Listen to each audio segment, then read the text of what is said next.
Good afternoon, sir. Good afternoon, sir. Good afternoon, beta. Good afternoon.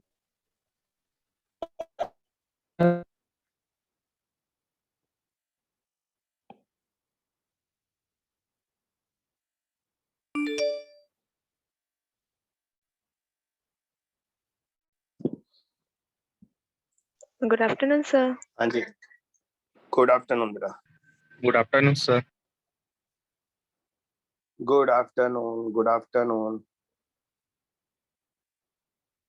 हाँ बच्चा, screen दिखाई दे रही है ना आपको? Yes, sir. ओके.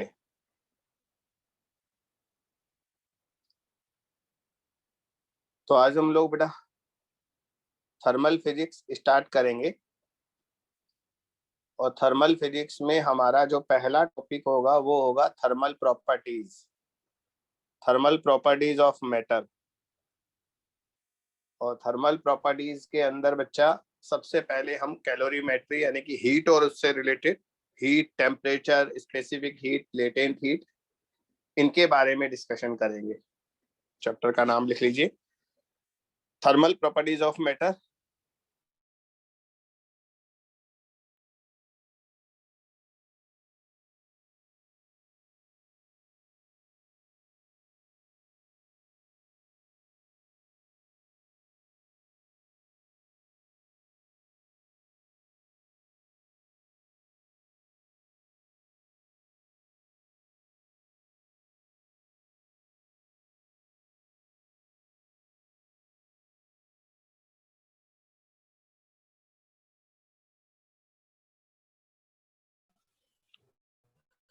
आपकी वॉइस सही है.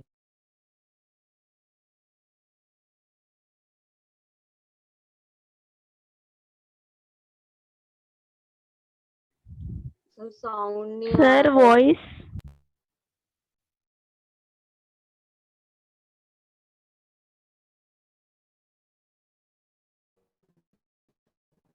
सर आप क्या बोल रहे हैं? सर आपकी वॉइस ही नहीं आ रही है.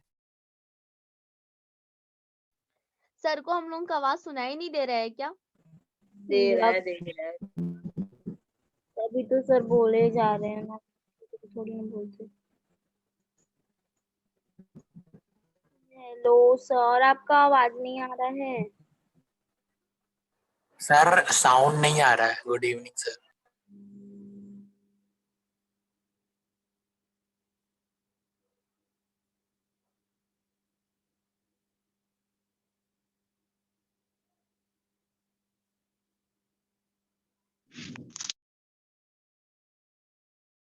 हमको सुनाई नहीं दे रहा है कि सर बोल नहीं रहे हैं. अरे तो नहीं बोल रहे हैं लेकिन सुनाई नहीं दे रहा था. अरे बोल रहे हैं, देखो ना उनके माउथ को. आप चुप है ना. अरे रुक जाओ.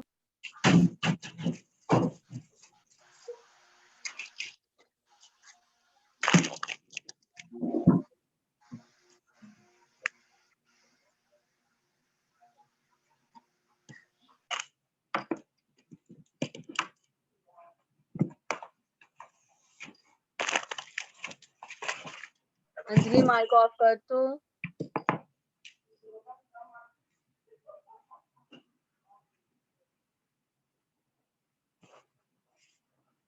सर को कॉल कर दो कोई. अरे सर रुको, बोले मेरा तो माइक कर रहे हैं. सर को सुनाई दे रहा है लग रहा है मुझे, क्योंकि सर देखो कुछ नेटवर्क चेंज वगैरह कर रहे होंगे.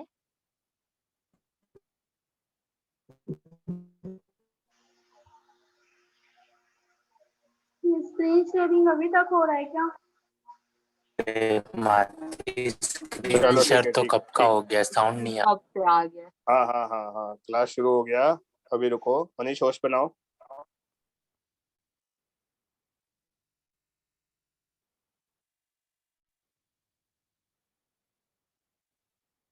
इसमें डबल लॉगिन हो रहा है. 1 मिनट रुको सर, पहले एक जाएगा तब आएगा वापस. मेरी आवाज तो आ रही होगी अब आपको? यस आ रही है। यस बस अब रुको। हाँ मनीष बेटा होस्ट बना दो। सर आपको हमारी वॉइस सुनाई तो देती आ है रही है ना? बेटा, आ रही है, अब आ रही है, अब आ रही है, अब आ रही है, अब ठीक हो जाएगा। सर हुआ क्या था वैसे? नेटवर्क शिफ्ट किया था, उस वजह से कुछ डाउट दिक्कत हो गई होगी। हाँ मैं पूछ रहा हूँ, चलो शुरू से करते हैं ना। तो बेटा इस चैप्टर में हम टेम्परेचर, हीट, इनके बारे में डिस्कस करेंगे, है ना। तो टेम्परेचर क्या होता है? किसी भी बॉडी का हॉटनेस और कोल्डनेस बताता है टेम्परेचर। हॉट बॉडी मतलब टेम्परेचर ज्यादा होगा, कोल्ड बॉडी मतलब टेम्परेचर कम होगा। टेम्परेचर को मेजर करने के लिए सबसे जो कॉमन यूनिट होती है वो डिग्री सेंटीग्रेड होती है, जो हम यूज करते हैं, सेल्सियस स्केल बोलते हैं। मैं ये पूछ रहा था आपसे, आजकल हमारे आसपास का टेम्परेचर कितना होगा बताओ? बाहर का टेम्परेचर आपका कितना होगा? 40 डिग्री सेल्सियस। सर 40 से सही है, 45 डिग्री के आसपास करेक्ट, चल। बिल्कुल सही, 40-45 के आसपास का टेम्परेचर होगा। और आपने कॉमनली देखा होगा बॉडी टेम्परेचर जब हम मेजर करते हैं तो वो 98.4 को हम नॉर्मल टेम्परेचर मानते हैं।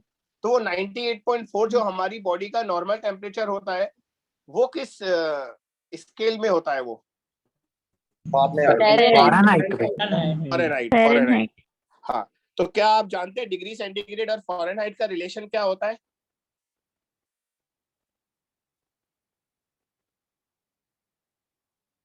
हाँ, डिग्री सेंटीग्रेड और फ़ारेनहाइट का रिलेशन पता है?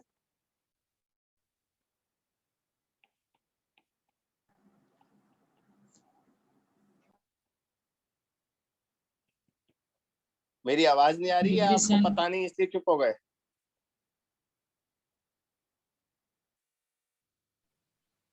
भूल गए सर। भूल गए, कोई बात नहीं, आवाज तो आ रही है ना। ये लिख लो, F यस सर, माइनस आवाज आ रही है। 32, F minus 32 is equal to, या ऐसे बोलो, रुको, F इज इक्वल टू कर दो, F is equal to 32 plus कितना होता है, याद है कुछ? 327 कुछ ऐसा। 9/5C। हाँ, ये रिलेशन आप लिख लो, ये डिग्री सेंटीग्रेड और फ़ारेनहाइट का है। यानी कि अगर आप 0 डिग्री सेंटीग्रेड पुट करोगे, 0 डिग्री सेंटीग्रेड, तो कितने फ़ारेनहाइट आएगा बताओ? 32 32 32। फ़ारेनहाइट आएगा। हाँ, और 100 डिग्री सेंटीग्रेड जो होगा वो कितना आएगा? C को 100 पुट करो और बताओ F कितना आएगा? 210। 212 80। 212, 10 नहीं, कैलकुलेशन सही कर बंदा। और हमारी बॉडी का टेम्परेचर 98.4 डिग्री, 98.4 फ़ारेनहाइट होता है। इसको डिग्री में कन्वर्ट करके बताओ चलो। हमारी बॉडी का टेम्परेचर फ़ारेनहाइट में 98 कितना बेटा? बेटा आवाज नहीं आई आपके साथ। 37 हाँ, लगभग लगभग 37 आएगा, सही है। तो बेटा हमारी बॉडी का जो नॉर्मल बॉडी टेम्परेचर होता है वो 37 डिग्री सेंटीग्रेड होता है, 98.4 डिग्री सेंटीग्रेड नहीं होता। उबल जाते अगर वो डिग्री सेंटीग्रेड में इतना होता तो। एक और स्केल होता है केल्विन स्केल, है ना। केल्विन में और डिग्री सेंटीग्रेड में रिलेशन बताओ। K minus 273/5 is equal to C by 5. K minus 273 by 5. 0.15 होता है। चलो उसको तो हम इग्नोर कर देते हैं, इज इक्वल टू C, सही है ना। Yes sir. हाँ, तो 0.15 को तो बेटा आप भूल जाना, कोई दिक्कत नहीं है। तो K is equal to C plus 273 हम याद रख सकते हैं। यानी कि अगर 0 डिग्री सेंटीग्रेड टेम्परेचर है, 0 डिग्री सेंटीग्रेड, तो केल्विन में बेटा 273 केल्विन होगा। 100 डिग्री सेंटीग्रेड है तो 373 केल्विन होगा। बस अपने मेनली तो केल्विन वाला ही ज्यादा काम आता है, फ़ारेनहाइट वाला बहुत कम काम आता है। पर फ़ारेनहाइट मैंने इसलिए बता दिया कि हम लोग अपनी लाइफ में इसे बहुत यूज करते हैं, ठीक है।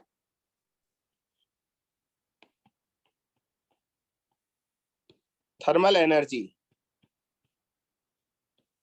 And heat. बच्चों थर्मल एनर्जी और हीट में क्या अंतर है?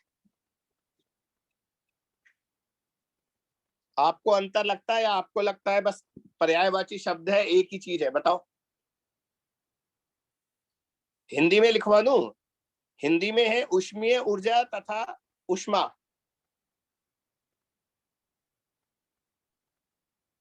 तापीय ऊर्जा, ऊष्मीय ऊर्जा नहीं, तापीय ऊर्जा और ऊष्मा। तापीय ऊर्जा और ऊष्मा में क्या अंतर है बेटा बताओ?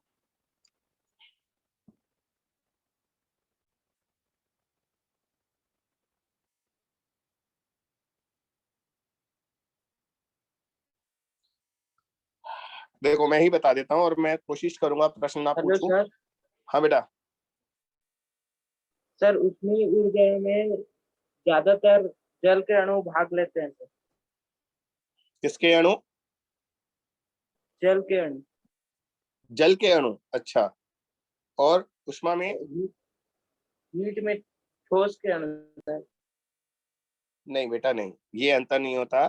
मैं बताता हूँ। थर्मल एनर्जी किसी भी वस्तु के अंदर एकत्रित ऊर्जा होती है उसके ताप के कारण, टेम्परेचर के कारण।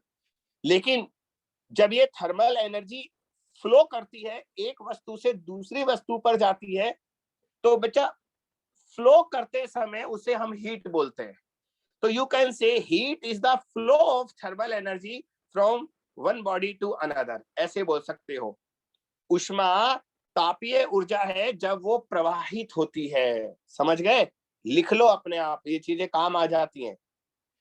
किसी भी वस्तु में एकत्रित ऊर्जा, किसी भी वस्तु में ताप के कारण एकत्रित ऊर्जा, ठीक है, तापीय ऊर्जा कहलाती है। Energy stored inside the body due to its temperature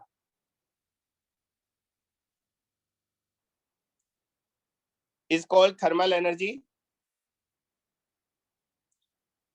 ताप के कारण किसी वस्तु में एकत्रित ऊर्जा तापीय ऊर्जा कहलाती है, तथा जब यह ऊर्जा एक वस्तु से दूसरी वस्तु में प्रवाहित होती है तो उसे ऊष्मा कहते हैं। और इंग्लिश में लिख लो, heat is the flow of thermal energy from one body to another. Heat is the flow of energy from one body to another. ये है अंतर और कुछ नहीं है।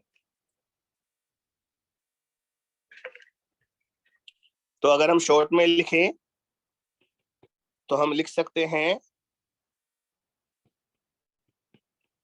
थर्मल एनर्जी क्या होता है? Stored energy due to temperature. और हीट क्या होता है? Flow of thermal energy.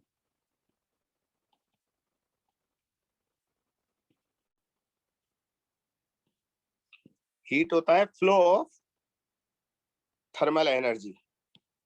बस इतना सा अंतर था और कुछ नहीं था, पता होना चाहिए हमें।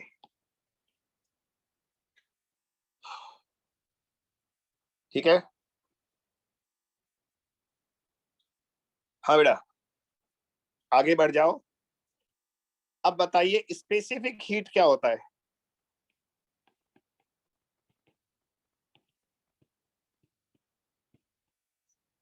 हिंदी में क्या बोलेंगे इसे? विशिष्ट ऊष्मा। विशिष्ट ऊष्मा। हाँ, बताओ क्या होता है? अब बेटा थोड़ा थोड़ा बोलना शुरू करो वरना मुझे पढ़ाने में बिल्कुल मजा नहीं आएगा।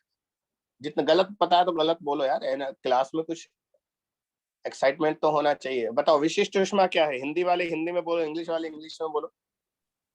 सर बोले। हाँ बिल्कुल बोलो बेटा, किसी का हीट इंतजार मत करो। So the amount of heat Heat required to raise the temperature by 1 degree Celsius is called specific heat. एक छोटी सी गलती बाई हो गई 1 है। Gram, by 1 gram. हाँ बाय 1 ग्राम, उसने सही कर दिया।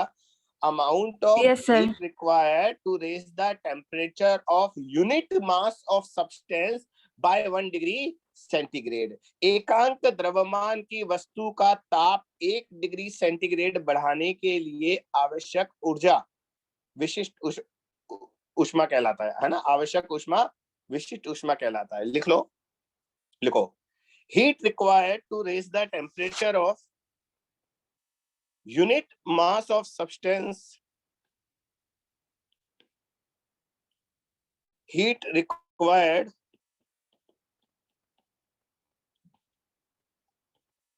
to raise the temperature of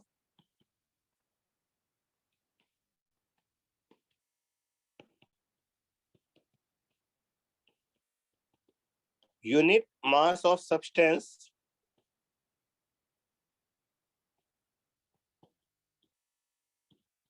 by 1 degree centigrade. Hindi में लिखो, एकांक द्रव्यमान की वस्तु का ताप 1 डिग्री सेंटीग्रेड बढ़ाने के लिए आवश्यक ऊष्मा।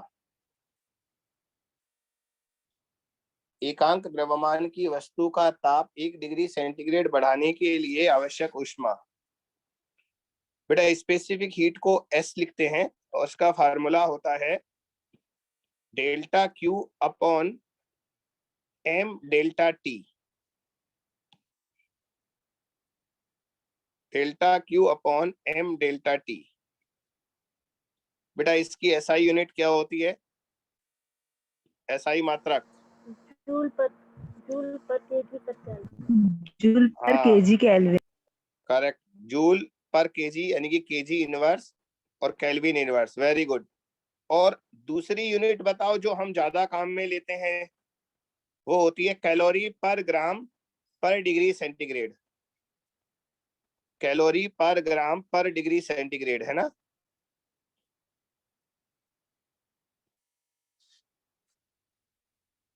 सर इसको सी से भी डिनोट कर सकते हैं क्या?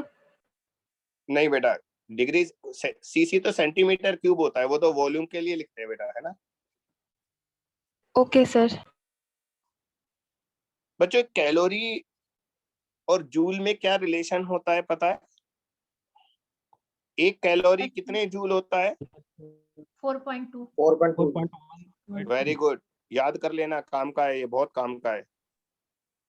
एक कैलोरी 4.2 जूल होता है बेटा।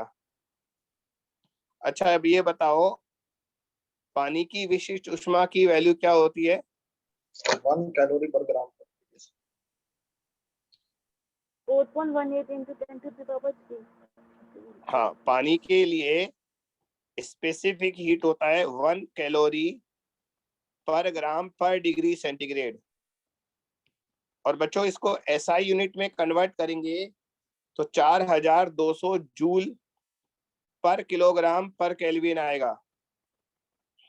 अच्छा एक बात ध्यान रखना, आप ऊपर लिखा जा रहा हूं आपको, जैसे हमने कहा आपको केल्विन और डिग्री सेंटीग्रेड में ये संबंध होता है,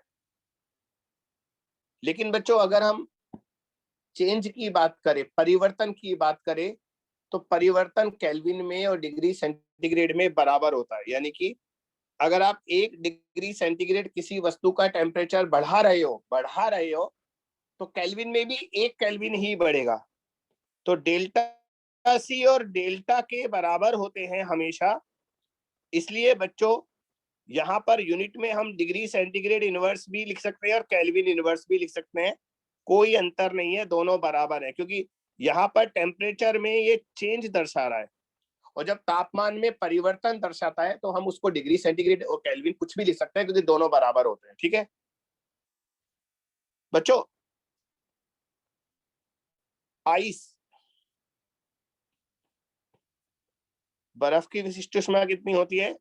जस्ट आधी होती है पानी की, याद कर लेना, हो सकता है कभी नहीं दे। और SI यूनिट में 2100 आ जाएगी, जूल पर केल्विन, सॉरी जूल, हाँ, पर केल्विन पर किलोग्राम।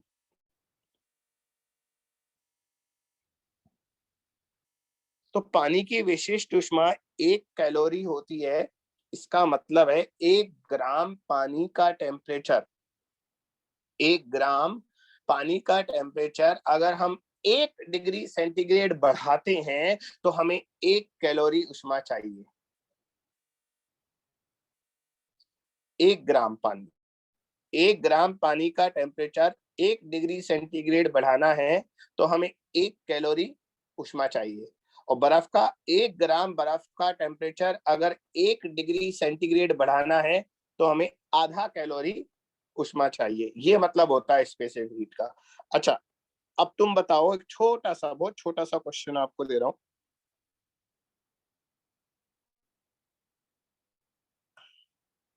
बच्चा मान लो आपके पास, अरे रुको यार, क्वेश्चन के लिए आपको पहले लेटेंट हीट और लिखा दे, लिखो गुप्त ऊष्मा और लिखो पहले लेटेंट हीट, गुप्त ऊष्मा। चलो इसकी परिभाषा बताओ, कौन बता रहा है? Heat required to change the state of a substance is called latent heat. हाँ, Heat इसमें required भी, to change the इसमें बेटा state of phase of तुम substance वो गलती कर गए जो पिछली बार उस बच्चे ने किया था और तुमने करेक्शन किया by था। one by Sir, heat required to convert a solid into a liquid or vapor or liquid into a vapor without changing of temperature. Very good, आपने भी बेटा वही चीज गायब कर दी। यूनिट मास आप दोनों ने नहीं बोला बेटा, है ना? तो यूनिट मास बोलना जरूरी है। कितने सब्सटेंस का टेम्परेचर, कितने सब्सटेंस का हम फेज चेंज करेंगे ये बताना जरूरी है। तो आप लोगों ने दोनों ने यूनिट मास नहीं बोला, तो एक बार यूनिट मास और ऐड कर दो बस। तो मैं लिखवा देता हूं, लिखो heat required to change the state of matter, state of substance, heat required to change the state of matter, state of substance at constant temperature of unit mass। Hindi में लिखो एकांक द्रव्यमान के पदार्थ का समान ताप पर, फेज चेंज को क्या बोलेंगे बेटा? अवस्था परिवर्तन, है ना? एकांक द्रव्यमान के पदार्थ का समान ताप पर अवस्था परिवर्तन के लिए आवश्यक ऊष्मा। ये सही है। एकांक द्रव्यमान के पदार्थ का समान ताप पर अवस्था परिवर्तन के लिए आवश्यक ऊष्मा।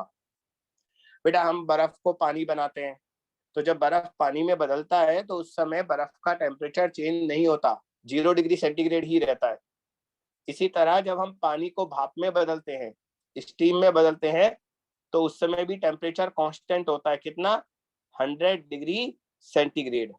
तो 1 ग्राम आइस को, अगर 1 ग्राम बर्फ को आपको पानी बनाना है, तो बच्चा आपको जितनी ऊष्मा चाहिए वो गुप्त ऊष्मा है। इसका फार्मूला लिख लो। लेटेंट हीट को L लिखते हैं, ये होता है डेल्टा Q अपॉन M। बस इसका फार्मूला होता है डेल्टा Q अपॉन M। इसकी SI यूनिट बताओ क्या होगी? बना लो, फार्मूले से बना लो। जूल पर केजी। करेक्ट, जूल पर किलोग्राम। और अदर यूनिट क्या होगी कैलोरी वाली? कैलोरी ग्राम इनवर्स। कैलोरी पर ग्राम, करेक्ट, कैलोरी पर ग्राम। बच्चों लेटेंट, 2 तरह की लेटेंट हीट होती है। एक होता है latent heat of fusion, Hindi में बोलते हैं गलन की गुप्त ऊष्मा। दूसरा होता है लेटेंट हीट ऑफ वेपोराइजेशन, वाष्पन की गुप्त ऊष्मा। जब सॉलिड को लिक्विड में बदलते हैं, ठोस को द्रव में बदलते हैं, तो वो जो गुप्त ऊष्मा होती है वो होती है लेटेंट हीट ऑफ फ्यूजन, गलन की गुप्त ऊष्मा। और जब द्रव वाष्प में बदलता है, गैस में बदलता है, तो वो जो गुप्त ऊष्मा होती है उसे वाष्पन की गुप्त ऊष्मा बोलते हैं, latent heat of vaporisation.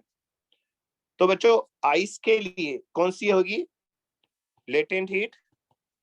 Fusion. Latent heat of fusion, correct, of ice. बच्चों इसकी वैल्यू बताओ। 80 कैलोरी पर ग्राम। 80 80 कैलोरी पर कैलोरी। ग्राम। हाँ, और इसे बदल कर बताओ मुझे, ऐसा ही जूल में बदल कर बताओ, जूल पर किलोग्राम में बदलो। चलो इतनी सी कैलकुलेशन करके दो आप, जूल पर किलोग्राम में बदलो इसे।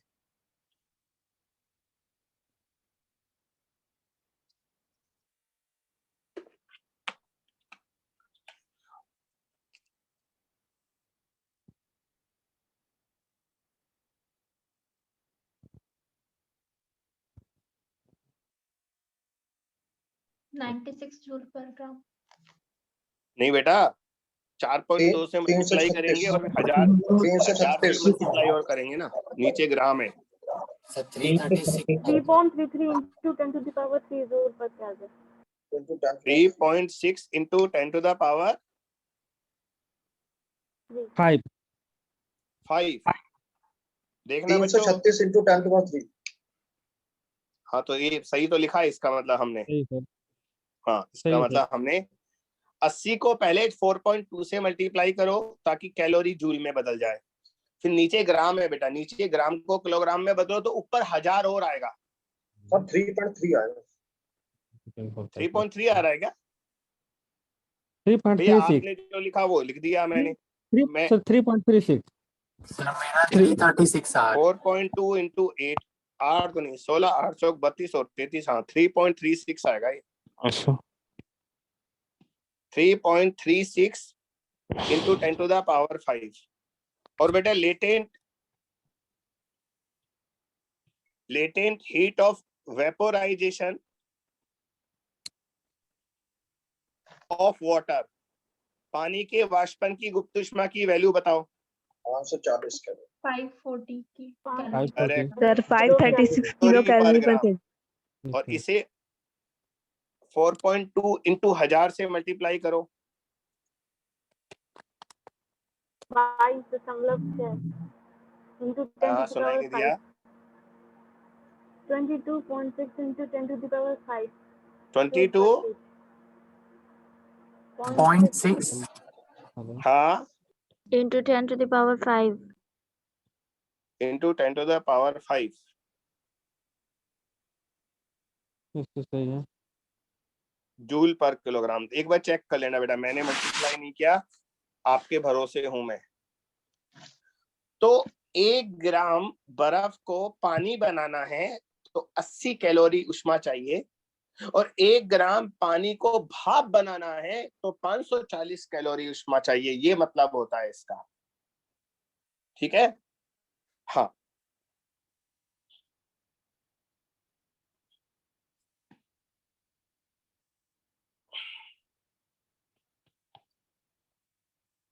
बच्चों, हमारे पास 100 ग्राम बर्फ है। We have 100 gram ice at -10 degree centigrade temperature. हमारे पास 100 ग्राम बर्फ है और उसका टेम्परेचर 0 नहीं है, -10 है। बच्चों आपको इस बर्फ को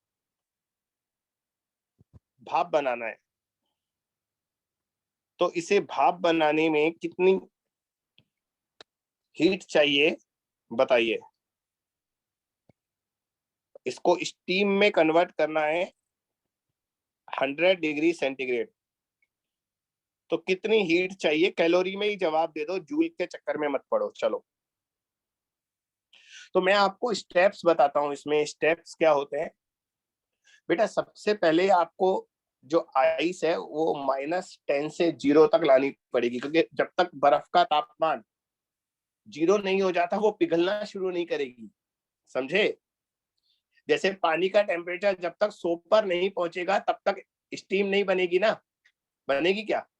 नहीं बनेगी। उसी तरह जब तक आइस का टेम्परेचर, बर्फ का तापमान -10 से 0 तक नहीं ले आते तब तक वो पिघलना शुरू नहीं होगी। तो इसमें आपको 4 स्टेप्स कर रहे हैं, 4। सबसे पहले आइस को -10 से 0 पर लाना है। 0 पर आने के बाद उसे मेल्ट कराना है, उसे पिघलाना है। पिघलाने के बाद वो आपका 0 डिग्री सेंटीग्रेड पर पानी बनेगा। फिर उस पानी को 100 डिग्री सेंटीग्रेड तक गर्म करना है, ये तीसरा स्टेप है। 100 पर पानी पहुंच गया, अब ये स्टीम बनना शुरू होगा, फिर इसे स्टीम में पूरा कन्वर्ट करना है। तो 4 अलग अलग हीट निकालकर चारों को ऐड कर दो, तब इस क्वेश्चन का आंसर आएगा।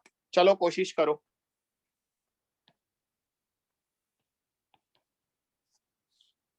चलो ट्राई करो, ट्राई करो।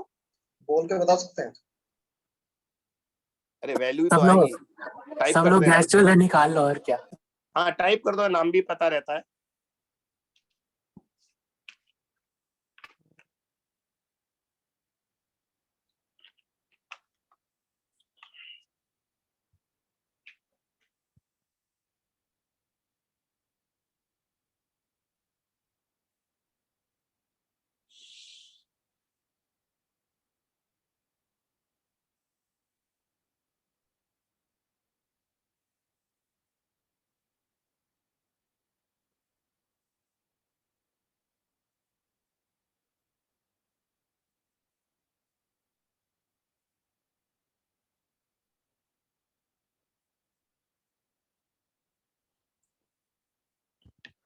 मैं भी आपके साथ साथ जोर लगाता रहता हूँ। बेटा सबसे पहले आपको बर्फ को -10 से 0 तक लाना है। जब हम किसी वस्तु का टेम्परेचर तापमान बढ़ाते हैं तो ये फार्मूला लगता है डेल्टा क्यू बराबर ms डेल्टा टी।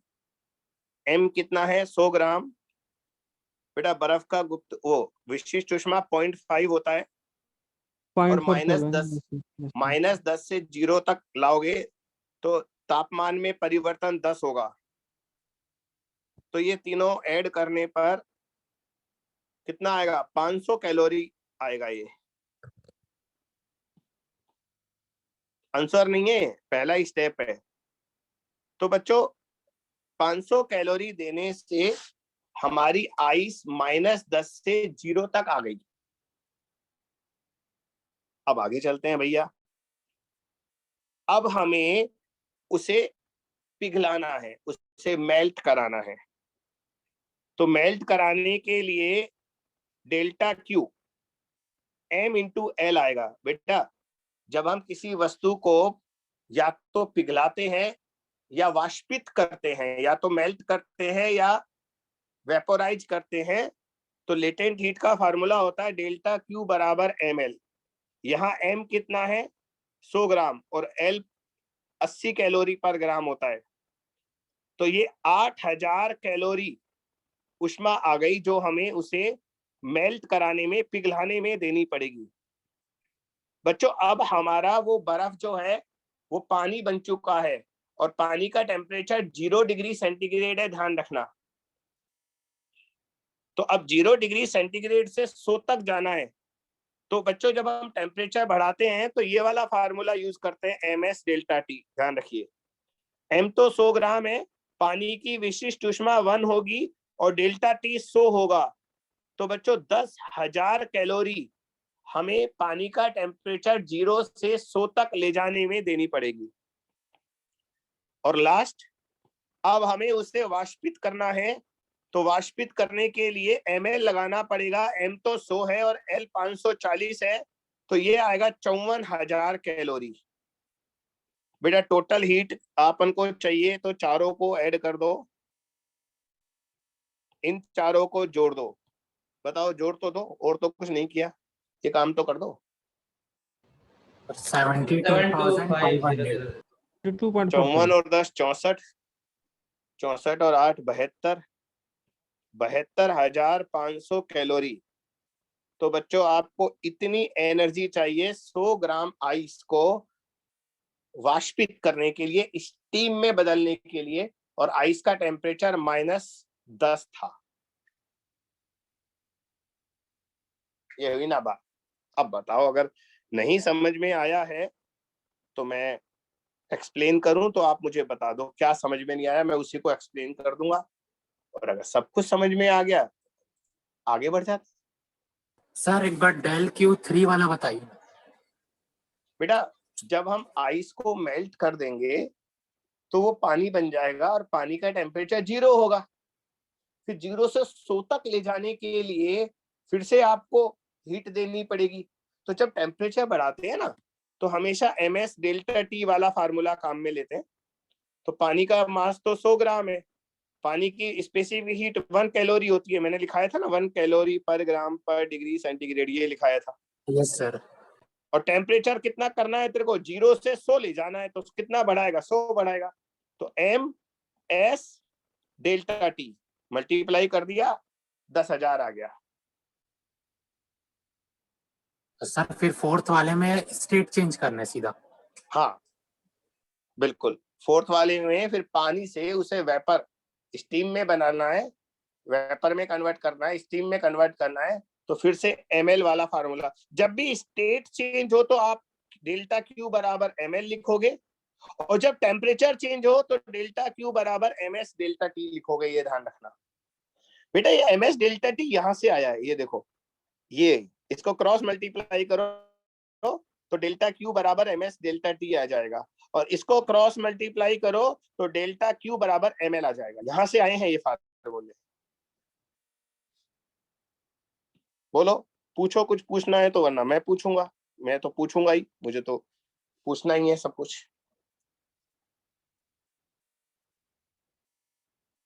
सर वो स्पेसिफिक देने का कष्ट करेगा कि हम ही को याद करना पड़ेगा? बेटा याद करना पड़ेगा, पानी का और आइस का नहीं देगा वो वैल्यू। दे दे तो अच्छी बात है, पर जरूरी नहीं है वो दे। अच्छा सर, ये पानी का और बर्फ का छोड़ के बाकी सब का अगर दे ना ना, हाँ बाकी का दे देगा, सिर्फ पानी का और आइस का याद कर लेना, बाकी की टेंशन मत लो। बोलो, आगे बढ़ूं? Yes sir. बच्चों हमारे पास तीन अलग अलग लिक्विड है, तीनों के द्रव्यमान समान है, तीनों के मास इक्वल है। पहला लिक्विड ए है, उसका टेम्परेचर 12 डिग्री सेंटीग्रेड है। दूसरा लिक्विड बी है, उसका टेम्परेचर 19 डिग्री सेंटीग्रेड है। तीसरा लिक्विड सी है, उसका टेम्परेचर 28 डिग्री सेंटीग्रेड है, 28। बच्चों तीनों के द्रव्यमान समान है, मास इक्वल है, लेकिन लिक्विड अलग अलग है तीनों, द्रव समान नहीं है, कोई पानी होगा, कोई दूसरा लिक्विड होगा, इस तरह से। अब आगे चलो बच्चों, हमने जब ए और बी को मिक्स किया तो ए और बी को मिक्स करने के बाद टेम्परेचर 16 हो गया मिक्सचर का, मिश्रण का तापमान 16 हो गया। और हमने बी और सी को जब मिक्स किया, इन दोनों को मिक्स किया, तो बेटा मिक्स करने के बाद बी और सी को टेम्परेचर 23 हो गया। तो बताओ यदि हम ए और सी को मिक्स करते तो टेम्परेचर कितना आता फाइनल? बार बार बोल रहा हूं, तीनों के द्रव्यमान समान है, मास इक्वल है, लेकिन तीनों की स्पेसिफिक हीट, विशिष्ट ऊष्मा तीनों की अलग अलग है।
चलो मैं करता हूँ बेटा।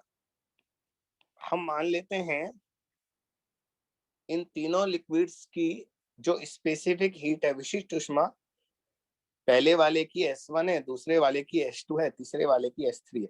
ठीक है, S1 H2 S3। अब ढंग से सुनना, देखो बच्चों, हम जानते हैं जैसे A और B को हम मिलाएंगे दोनों लिक्विड को, तो A ठंडा है, B गर्म है, दिख रहा है ना, B का टेम्परेचर ज्यादा है, तो B A को ऊष्मा देगा, तो जितनी ऊष्मा B A को देगा उतनी ही A ग्रहण करेगा। तो हम ये कह सकते हैं दोनों के लिए ऊष्मा बराबर है, ms डेल्टा T बराबर है। तो A और B को मिक्स किया तो फाइनल टेम्परेचर कितना हो गया, 16, यानी कि A का टेम्परेचर 12 से 16 गया। इसके लिए क्या आएगा, m, A के लिए m s S1 है और डेल्टा T कितना आएगा, A 12 से 16 पर पहुंच गया, डेल्टा T 4 है, और B 19 से 16 पर आ गया, इसके लिए आएगा ms, इसका s S2 है, और 19 से 16 पर आया, इसका डेल्टा T 3 है, m से m काट दो, तो बच्चों एक इक्वेशन आ जाएगी 4s1 बराबर 3s2। इसे समीकरण नंबर 1 डाल दो आप। आगे चलो, अब B और C को मिक्स करो। ये कैलकुलेशन थी A और B की, अब हम कैलकुलेशन कर रहे हैं B और C की। बेटा B का टेम्परेचर 19 से 23 पर पहुंच गया है ना, मिलाने के बाद 23 हो गया ना, और C का टेम्परेचर 28 से 23 पर पहुंच गया। दोनों के लिए ऊष्मा बराबर है, क्योंकि B ऊष्मा लेगा, C ऊष्मा देगा, तो दोनों का ms डेल्टा T बराबर करना है पहले की तरह।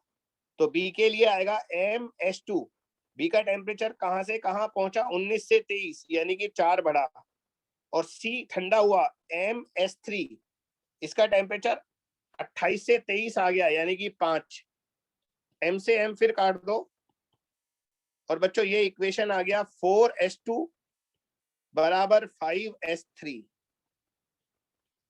बच्चों अब आप जानती हो जब मैं A और C को मिलाऊंगा तो मुझे S1 और S3 के रिलेशन की जरूरत पड़ेगी, तो क्यों ना हम पहले ही S1 और S3 को हल कर लें यहां से, इक्वेशन 1 और 2 से। तो इक्वेशन 1 और 2 में मुझे S1 और S3 चाहिए, S2 गायब करना है, तो क्या करूंगा मैं, मुझे S2 गायब करके S1 और S3 में एक रिलेशन बनाना है, तो मैं इक्वेशन 1 और 2 में क्या करूं, सर S2 को सर इसका S1 से वैल्यू रिप्लेस कर सर दीजिए, 4/3 S2 को S1 रिप्लेस कर करके। सकते हैं सर यहाँ पे सर S1 से सर चलो ऐसा कर लो। 4/3 S1 कर ऐसा भी सकते एक हैं। तरीका ये भी होता है, पहले इक्वेशन से S2 निकाल लो, दूसरे से S2 निकाल लो, दोनों को बराबर कर लो। पहले से S2 आएगा 4/3 S1, और दूसरे से S2 आएगा 5/4 S3, तो दोनों को क्रॉस मल्टीप्लाई करने से आएगा 16 S1 बराबर 15 S3। बच्चों ये काम आएगा मेरे अभी थोड़ी देर बाद। अब हम A और C को मिक्स कर रहे हैं। बच्चों A का टेम्परेचर, अच्छा A का टेम्परेचर कितना है, 12, और C का है 28, तो जब दोनों को मिलाओगे तो बीच में कोई टेम्परेचर आएगा, उसको T मान लो। क्या मान लो, T। तो A तो 12 से T तक जाएगा और C 28 से T तक आएगा, दोनों का डेल्टा Q बराबर होगा, तो A के लिए आएगा mS1, कहां से कहां गया, 12 से T गया, और C mS3 वो 28 से T पर आया है। बच्चों इसके तापमान में वृद्धि होती है, इसलिए अंतिम माइनस प्रारंभिक करते हैं, इसके तापमान में कमी होती है, इसलिए प्रारंभिक माइनस अंतिम करते हैं। m से m काट दो। बच्चों S1/S3 है ना, S1/S3 यहाँ आ रहा है, S1/S3 अपना 15/16 है, तो S1/S3 को मैं 15/16 लिख रहा हूं। अब S3 तो नीचे आ गया, 28 - T। बस बच्चों मुझे इसे सॉल्व करके T बता दो कितना आ रहा है। लास्ट वाला 20.2 स्टेप आप करोगे, वरना मैं छोड़ दूंगा यहीं। 20.12 सर 20.25 20.25 ओके, ठीक है, इतना ही बहुत है। 20.25 ठीक है, ये आंसर आ गया बेटा, वेरी गुड। तो अब आप इसका पूरा सॉल्यूशन देखो।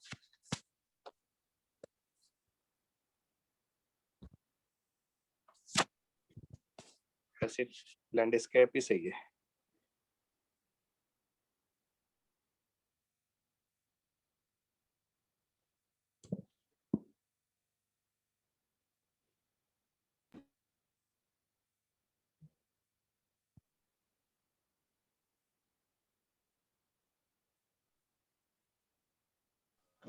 Hello sir. हाँ बोलो। सर A+C वाला एक बार फिर से स्टेप बताइए तो। बेटा ए और सी को मिलाने पर फाइनल टेम्परेचर टी मान लेते हैं। तो ए तो जो है वो 12 डिग्री से टी तक जाएगा, तो इसके टेम्परेचर में चेंज आएगा T-12। तो इसका अच्छा ये तो पक्का है ना, जब दो मिक्सचर को मिलाते हैं तो एक गर्म होता है दूसरा ठंडा होता है, तो दोनों का डेल्टा क्यू बराबर होता है, क्योंकि हीट तो बराबर ही लेंगे ना, एक देगा दूसरा लेगा। तो इसका ms डेल्टा टी ए का और सी का ms डेल्टा टी बराबर कर दिया, और सी हमारा 28 से टी पर आया है, तो इसके टेम्परेचर में चेंज कितना होगा, 28 माइनस टी।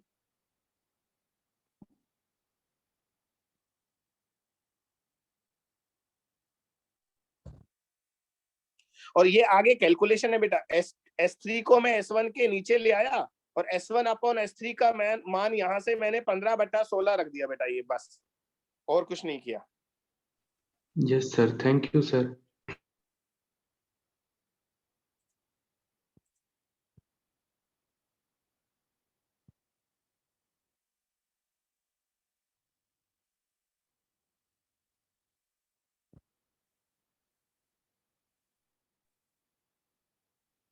Next question.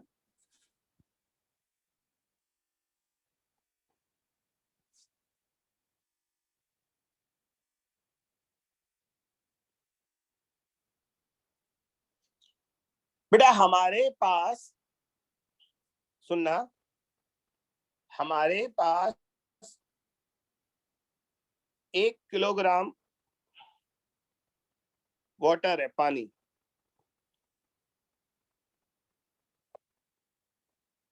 उसका टेम्परेचर है 20 डिग्री सेंटीग्रेड। पानी का टेम्परेचर 20 है बेटा, 1 किलो पानी है मेरे पास। इस 1 किलो पानी में मैंने 100 ग्राम बर्फ डाल दी। इसमें मिक्स कर दी 100 ग्राम आइस, और बर्फ का टेम्परेचर 0 था बेटा। 1 किलो पानी में 100 ग्राम बर्फ डाल दी, पानी का टेम्परेचर 20 था, बर्फ का 0 था। पानी ठंडा होगा ना, और बर्फ पिघलेगी। तो बताओ पूरी बर्फ पिघलने के बाद फाइनल टेम्परेचर कितना होगा बेटा मिक्सचर का।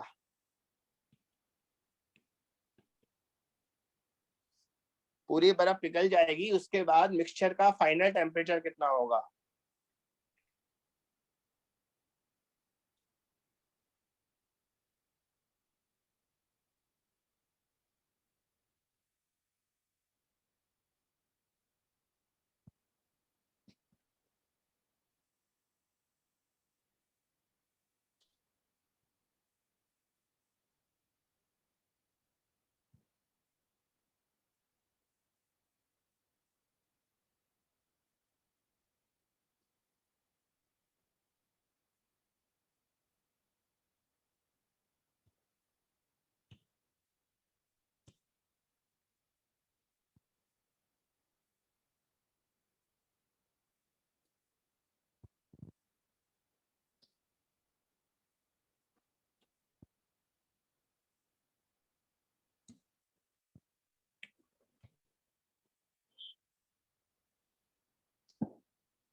10.9 डिग्री सेल्सियस।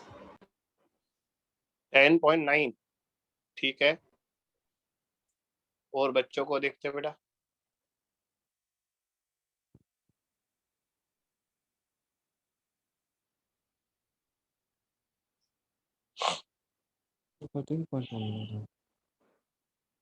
हाँ बेटा फिर से बोलो।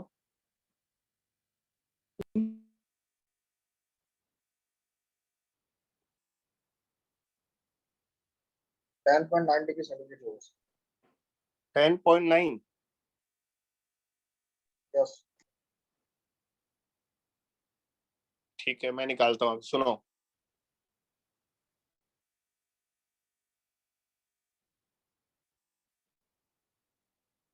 देखो बेटा, ये हम मान लेते हैं कि जो मिक्सचर का फाइनल टेम्परेचर है वो T है ना। तो हम जानते हैं जितना हीट आइस लेगी, आइस कितना लेगी, जितना पानी देगा। पानी ठंडा हो रहा है तो पानी तो उष्मा देगा, बर्फ पिघल रही है तो बर्फ उष्मा लेगी, जितना पानी देगा उतना आइस लेगी। तो आइस कितने हीट लेगी बेटा, आइस को एक तो पिघलाना है, मेल्ट कराना है। और बेटा जो 100 ग्राम बर्फ है वो पिघलने के बाद वो भी तो T डिग्री तक गर्म होगी ना, पानी का टेम्परेचर फाइनल T है। तो आइस पिघलने के बाद वो भी गर्म होगी, तो आइस के लिए भी ms डेल्टा T ऐड करना पड़ेगा। और ये बराबर आएगा पानी जो ठंडा हो रहा है उसके ms डेल्टा T के बराबर। तो बच्चों ये दोनों ms डेल्टा T बराबर नहीं है, वैल्यू अलग अलग है, फार्मूला लिखा है। तो यहाँ S1 लगा दूं या S2 लगा दूं या M1 लगा दूं या M2 लगा दूं, ताकि मिलान ना हो। अब आइस का द्रव्यमान कितना है 100 और उसकी विशिष्ट ऊष्मा कितनी होती है 80। फिर 100, अच्छा अब यहाँ S1 में 0.5 लूंगा या 1 लेना चाहिए मुझे बताओ। 0.5। गलत, बर्फ तो पिघल चुकी, सॉरी पानी सॉरी। बन गया, पानी बनने के बाद पानी गर्म हो रहा है वो तो यहाँ 1 आएगा और डेल्टा T आएगा T-0, क्योंकि पानी बर्फ पिघलेगी तो 0 पर आएगी, 0 से T तक जाएंगे हम। और इसको बराबर कर दो ms डेल्टा T 1 किलो पानी के लिए, 1 किलो पानी यानी कि 1000 ग्राम, और वो ठंडा हो रहा है 20 से लेकर T तक। अब इसे सॉल्व करो तब आंसर आएगा। 0 तो काट दो यार, 2 0, ये कट गई, ये कट गई और इधर से ये कट गई, तो ये 80 आ गया, ये T आ गया, ये 200 आ गया -10T। 20 और 1 11T बराबर 180। तो T बराबर कितना आएगा बेटा, 180 बटा 11 कितना होगा।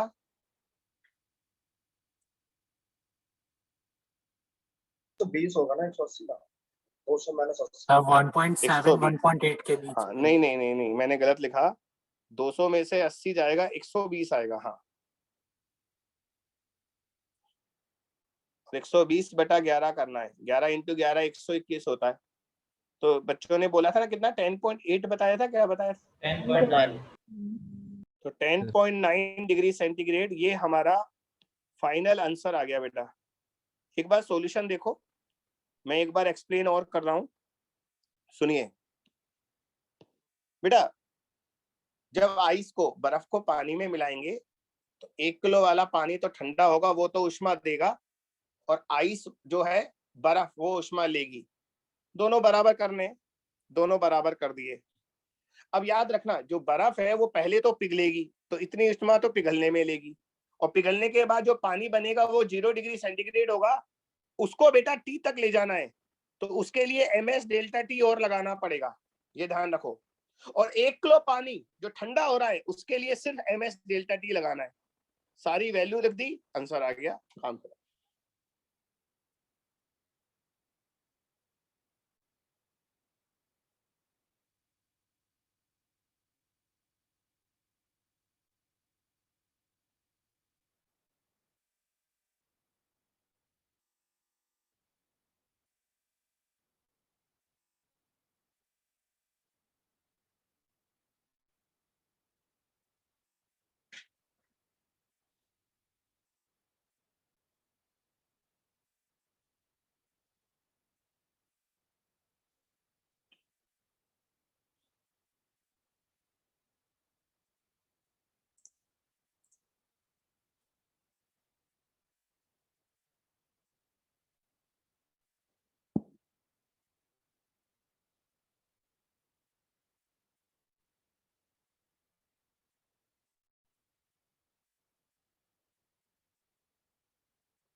सर रुक गए क्या?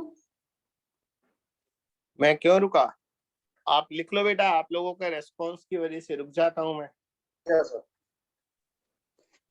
मेरे को लगा कोई नहीं बोल रहा है। चलो, मेरी आवाज आ रही है ना आप लोगों को? Yes sir. बच्चा, मैं आपके सामने एक ग्राफ बना रहा हूं।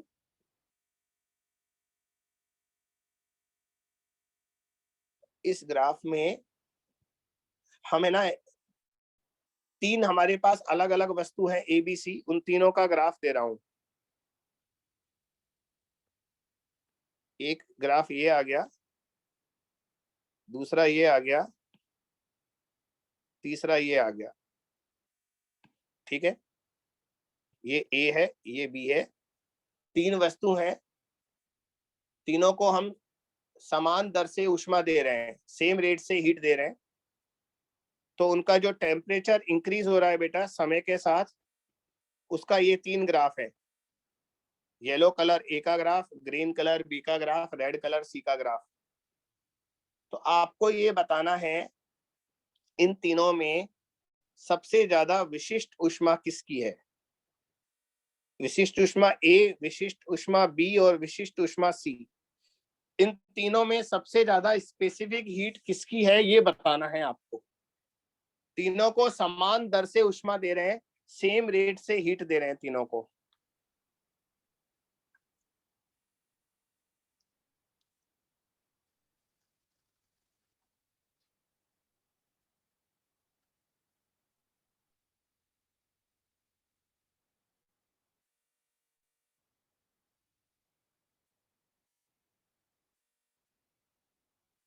SC सबसे ज्यादा है, फिर फिर SB, SC फिर का SS। CBA।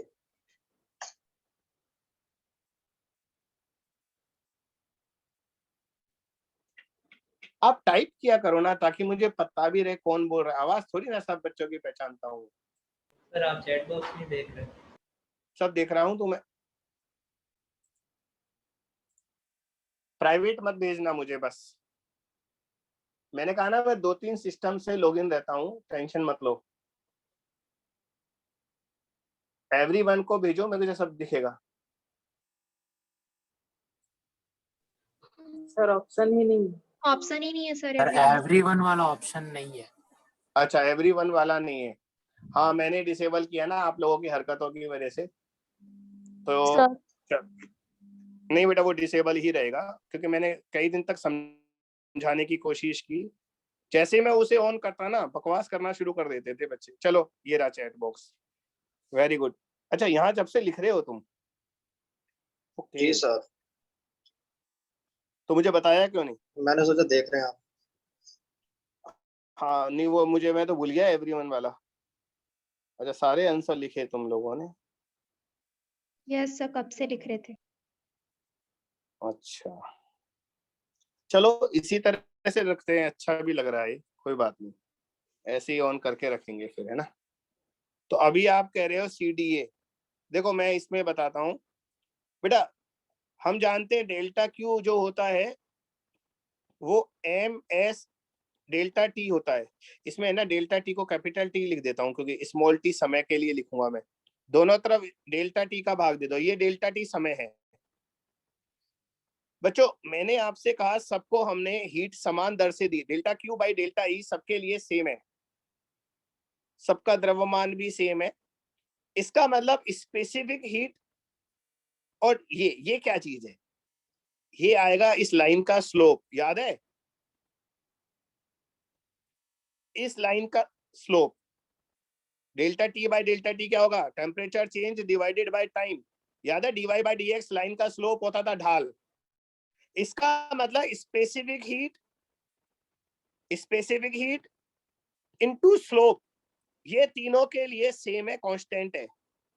तो अपन ये बोल सकते हैं जिसका स्लोप सबसे ज्यादा है उसका S सबसे कम होगा। उल्टा बोलो, जिसका स्लोप सबसे कम है उसका S सबसे ज्यादा होगा। तो बेटा, स्लोप किसका सबसे कम है? C का। तो C का स्पेसिफिक हीट सबसे ज्यादा होगा SC सबसे ज्यादा आएगा, फिर SB आएगा और फिर SA आएगा। ये हमारा आंसर है। अब मिलाओ तुम्हारा किस किस का सही है। CBA साक्षी का सही है, भाव्या का सही है, तुलेश्वर का सही है। मैंने पूछा था सबसे ज्यादा किसका आएगा, मैंने ये पूछा था सबसे ज्यादा स्पेसिफिक हीट गुप्त ऊष्मा किसकी है बेटा, तो अपन को C बोलना था।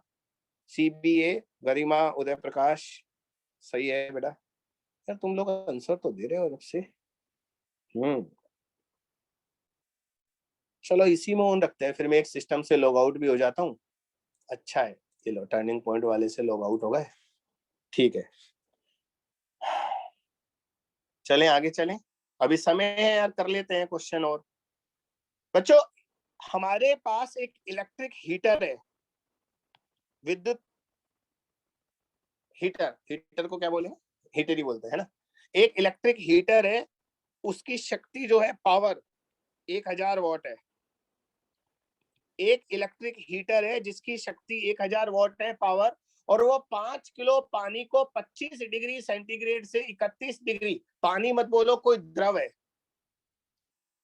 5 किलोग्राम का कोई लिक्विड है, उसका टेम्परेचर 25 से 31 कर दिया, और उसे ऐसा करने में कितना समय लगा, 2 मिनट।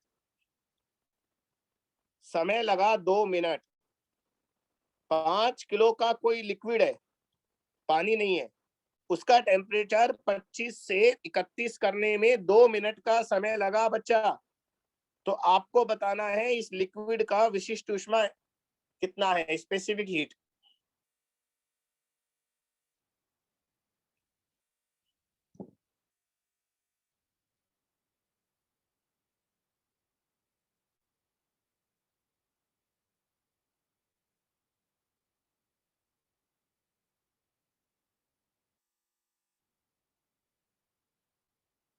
अब तो मैं आपकी चैट बॉक्स देख रहा हूं, अब लिखो, कोई दिक्कत नहीं है।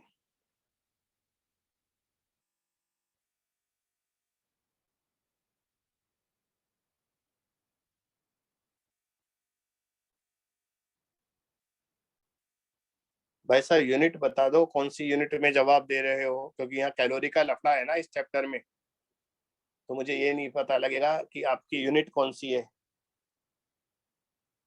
एक आध दिन में ना आप इस चैप्टर के और हीट से अच्छे से भली वाली वाकिफ हो जाओगे, फिर सही लगेगा। चरण जी 4000 जूल पर किलोग्राम, हाँ बेटा, पर डिग्री सेंटीग्रेड और आना चाहिए था।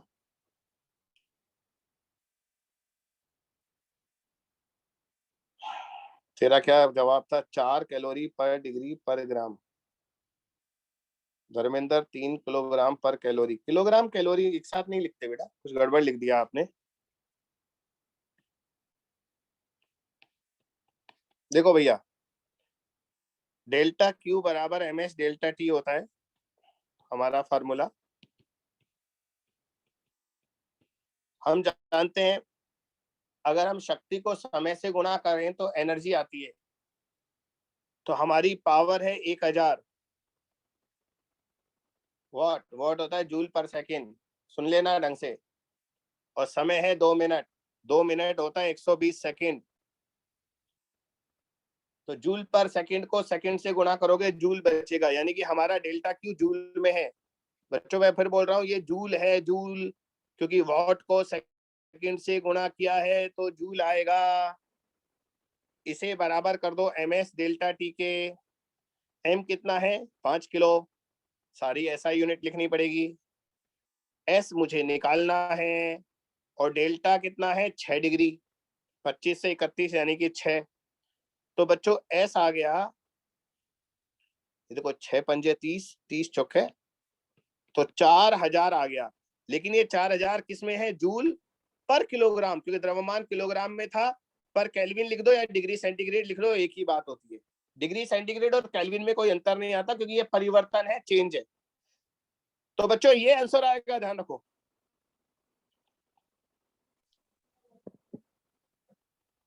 चरणजीत का सही था, साक्षी का सही है, जूल पर ग्राम।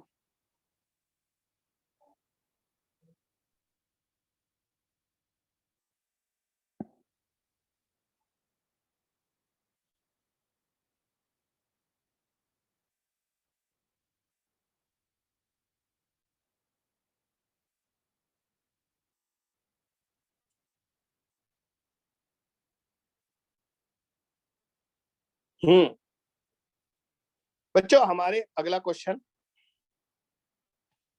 और पता है अभी तो मैं जितने भी क्वेश्चन करा रहा हूँ ना सब अलग अलग वैरायटी के हैं।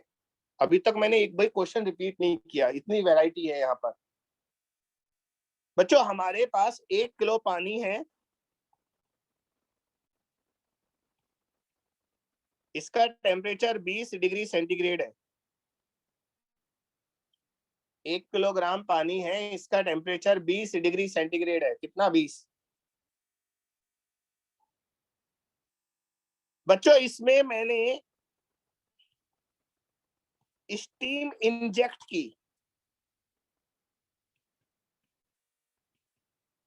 स्टीम क्या? भाप।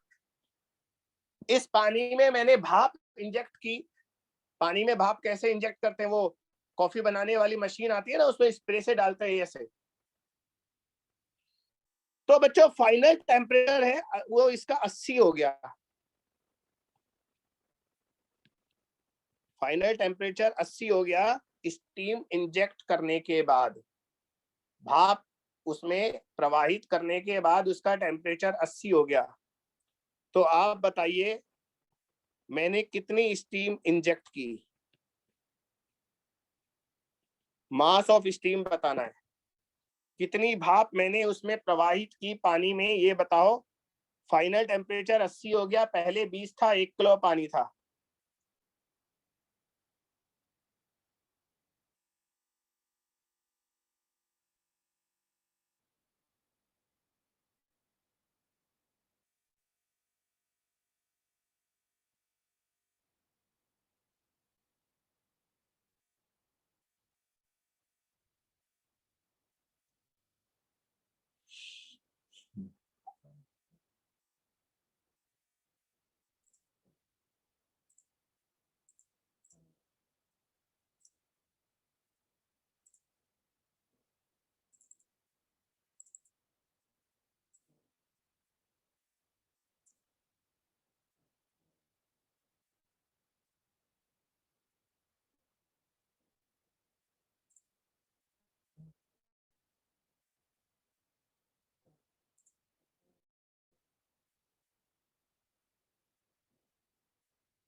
एक बच्चे का जवाब आया 10.7।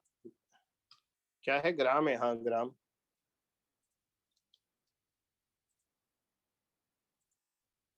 बाकी बच्चों से भी मैं चाहता हूं आंसर।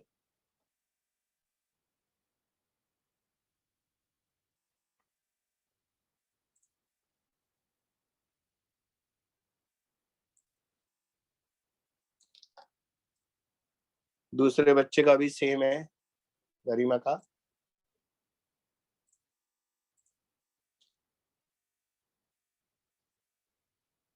और बच्चे?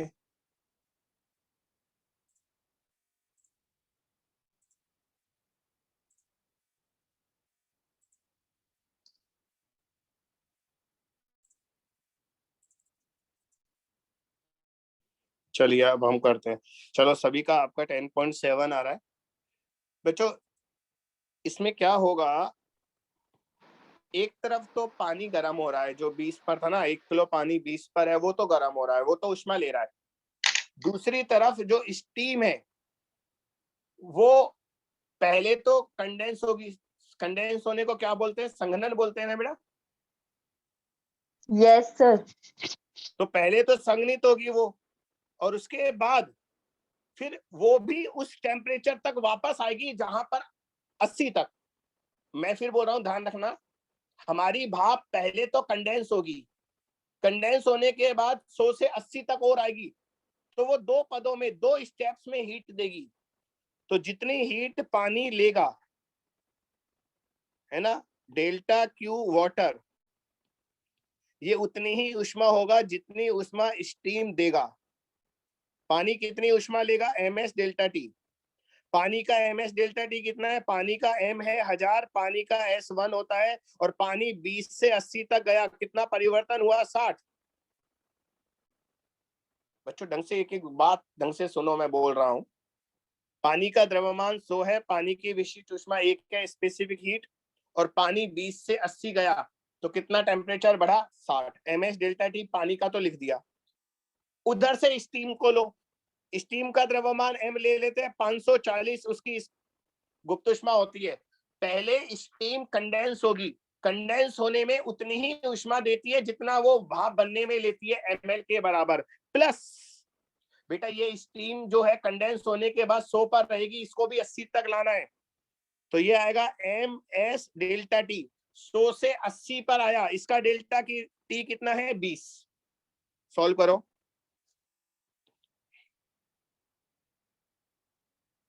सर m into 1 लेंगे कि m into 1/2 लेंगे, गैस का तो अरे 1/2 मेरा लेते बच्चा, स्टीम कंडेंस होने के बाद पानी बन गया, अब तो पानी 100 से 80 पर आ रहा है ना। सर तभी नहीं आ रहा था, मैं 1/2 ले लिया। गलत गलत। तो ये इधर हो गया 6000, इधर हो गया 54 m और 2 m 56 m, तो m आ गया 6000 बटा 56। बेटा ये ग्राम आएगा क्योंकि सारी कैलकुलेशन हम कैलोरी और ग्राम में कर रहे हैं। जरा बता दोगे कि ये भाग देकर कितना आएगा बेटा, 6000 अपॉन 56।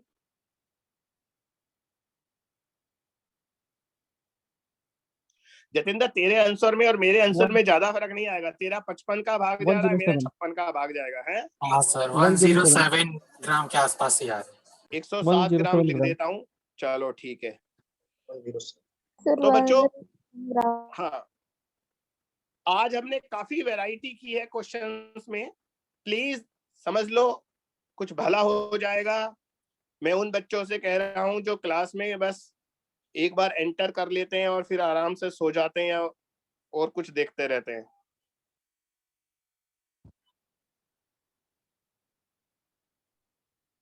चलिए बच्चा, कल कंटिन्यू करेंगे इस टॉपिक को। कैलोरीमेट्री तो इतना ही है, ज्यादा कुछ नहीं है। इसके बाद थर्मल एक्सपेंशन यानी कि तापीय प्रसार हम स्टार्ट करेंगे। Thank you sir. ओके बच्चा, bye. Thank you sir, bye sir.